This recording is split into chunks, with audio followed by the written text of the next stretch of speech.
The Castelvecchio Museum, Verona. The Castelvecchio Museum in Verona, Italy is a perfect example of how modern design can enhance the historical significance of a building. Originally a medieval castle built in the 14th century, Castelvecchio has undergone numerous changes over the centuries.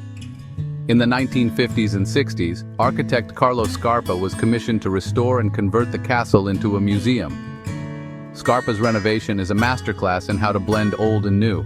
He carefully preserved the castle's medieval features while introducing modern elements that highlight the building's history.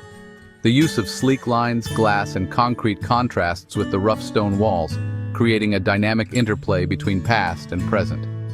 Scarpa's design also pays homage to the building's history, with carefully curated views and pathways that guide visitors through the museum. Inside, the museum houses an impressive collection of medieval and Renaissance art.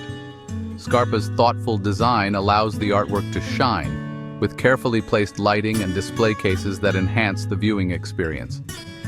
The Castelvecchio Museum is a shining example of how modern architecture can complement and elevate historic buildings, creating spaces that are both functional and beautiful.